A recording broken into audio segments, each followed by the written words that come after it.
Voyage au centre de la Terre, chapitre 13. Il aurait dû faire nuit, mais sous le 65e parallèle, la clarté diurne des régions polaires ne devait pas m'étonner en Islande. Pendant les mois de juin et de juillet, le soleil ne se couche pas. Néanmoins, la température s'était abaissée. J'avais froid et surtout faim. Bienvenue fut le beau air qui s'ouvrit hospitalièrement pour nous recevoir. C'était à la maison d'un paysan, mais en fait d'hospitalité, elle valait celle d'un roi. À notre arrivée, le maître vient nous tendre la main et sans plus de cérémonie, nous fit signe de le suivre. Le suivre, en effet, car l'accompagner eût été impossible. Un passage long, étroit, obscur donnait accès dans cette habitation construite en poutres à peine équarries et permettait d'arriver à chacune des chambres. Celles-ci étaient au nombre de 4, la cuisine, l'atelier de tissage, la badstofa, chambre à coucher de la famille, et la meilleure entre toutes, la chambre des étrangers. Mon oncle, à la taille duquel on n'avait pas songé en bâtissant la maison, ne manqua pas de donner 3 ou 4 fois de la tête contre les saillies du plafond. On nous introduit dans notre chambre, sorte de grande salle avec un sol de terre battue et éclairée d'une fenêtre dont les vitres étaient faites de membranes de mouton assez peu transparentes. La literie se composait de fourrage à sec jeté dans 2 cadres de bois peint en rouge et ornés de sentences islandaises. Je ne m'attendais pas à ce confortable. Seulement, il régnait dans cette maison une forte odeur de poisson sec, de viande macérée et de lait aigre dont mon odorat se trouvait assez mal. Lorsque nous eûmes mis de côté notre harnachement de voyageurs, la voix de l'hôte se fit entendre, qui nous confiait à passer dans la cuisine, seule pièce où l'on vit du feu, même par les plus grands froids. Mon oncle se hâta d'obéir à cette amicale injonction. Je le suivis. La cheminée de la cuisine était d'un modèle antique. Au milieu de la chambre, une pierre pour tout foyer, au toit un trou par lequel s'échappait la fumée. Cette cuisine servait aussi de salle à manger. À notre entrée, l'hôte, comme s'il ne nous avait pas encore vus, nous salua du mot « Salve vertu » qui signifie « Soyez heureux », et il vient nous baiser sur la joue. Sa femme, après lui, prononça les mêmes paroles, accompagnées du même cérémonial. Puis, les 2 époux, plaçant la main droite sur leur cœur, s'inclinèrent profondément. Je me hâte de dire que l'Islandaise était mère de 19 enfants, tous grands et petits, grouillant, pelés et mêlés au milieu des volutes de fumée, dont le foyer remplissait la chambre. À chaque instant, j'apercevais une petite tête blonde et un peu mélancolique sortir de ce brouillard. On eût dit une guirlande d'anges insuffisamment débarbouillée. Mon oncle et moi nous fîmes très bon accueil à cette couvée, et bientôt il y eut 3 ou 4 de ces marmots sur nos épaules, autant sur nos genoux et le reste entre nos jambes. Ceux qui parlaient répétaient « Salve vertu » dans tous les tons imaginables.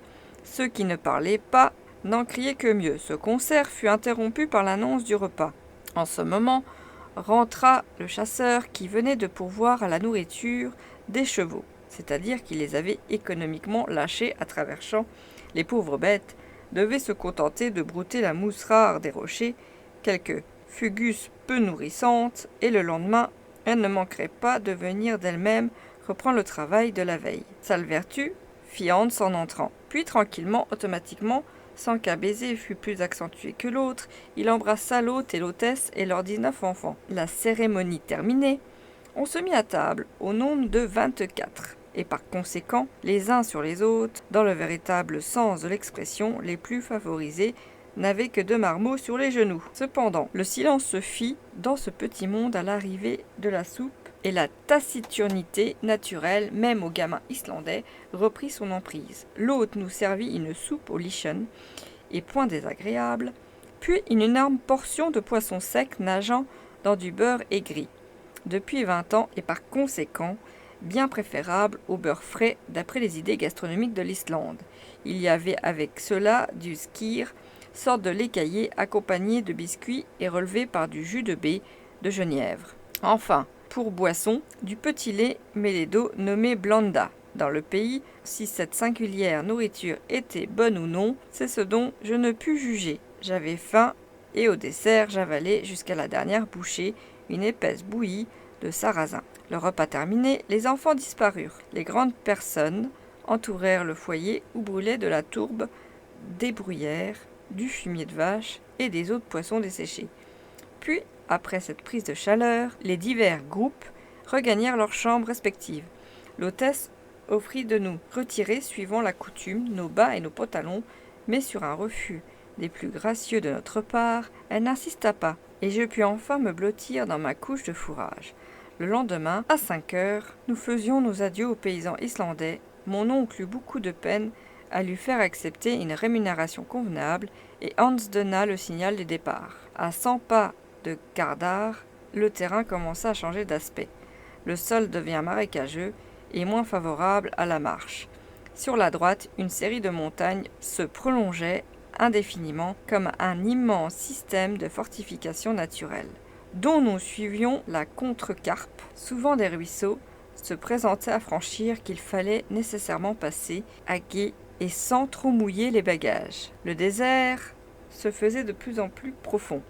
Quelquefois, cependant, une ombre humaine semblait fuir au loin si les détours de la route nous rapprochaient inopinément de l'un de ces spectres. J'éprouvais un dégoût soudain à la vue d'une tête gonflée, à peau luisante, dépourvue de cheveux et de plaies repoussantes que trahissaient les déchirures de misérables haillons. La malheureuse créature ne venait pas tendre sa main déformée, elle se sauvait au contraire, mais pas si vite que Hans ne l'eût salué de sa vertu habituelle. Spettelsk, disait-il, un lépreux, répétait mon oncle. En ce mot seul produisait son effet répulsif. Cette horrible affection de la lèpre est assez commune en Islande. Elle n'est pas contagieuse mais héréditaire. Aussi le mariage est-il interdit à ces misérables. Ces apparitions n'étaient pas de nature à égayer le paysage qui devenait profondément triste. Les dernières touffes d'herbe venaient mourir sous nos pieds, pas un arbre, si ce n'est quelques bouquets de bouleaux nains semblables à des broussailles, pas un animal, sinon quelques chevaux de ceux que leur maître ne pouvait nourrir et qui erraient sur les mornes plaines. Parfois un faucon planait dans le nuage gris et s'enfuyait à tire-d'aile vers les contrées du sud. Je me laissais aller à la mélancolie de cette nature sauvage, et mes souvenirs me ramenaient à mon pays natal. Il fallut bientôt traverser plusieurs petits fjords sans importance, et enfin un véritable golfe. La marée étale alors, nous permit de passer sans attendre et de gagner le hameau d'Alftan, situé à 1 mile au-delà. Le soir, après avoir coupé à gué 2 rivières riches en truites et en brochets, l'Alpha et l'Eta, nous fûmes obligés de passer la nuit dans une masure abandonnée, digne d'être hantée par tous les lutins de la mythologie scandinave.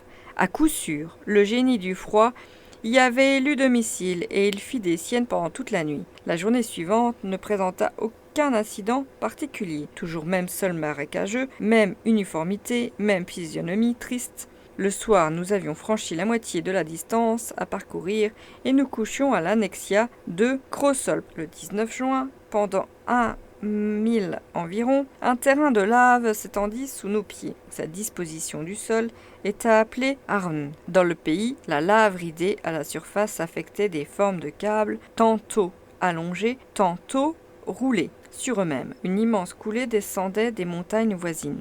Volcan actuellement éteint, mais dont ces débris attestaient la violence passée. Cependant, quelques fumées de sources chaudes rampaient çà et là. Le temps nous manquait pour observer ces phénomènes. Il fallait marcher. Bientôt le sol marécageux réapparut sous le pied de nos montures. De petits lacs l'entrecoupaient. Notre direction était alors à l'ouest. Nous avions en effet tourné la grande baie de Faxa et le double cime blanche du Sneffel se dressait dans les nuages à moins de 5000.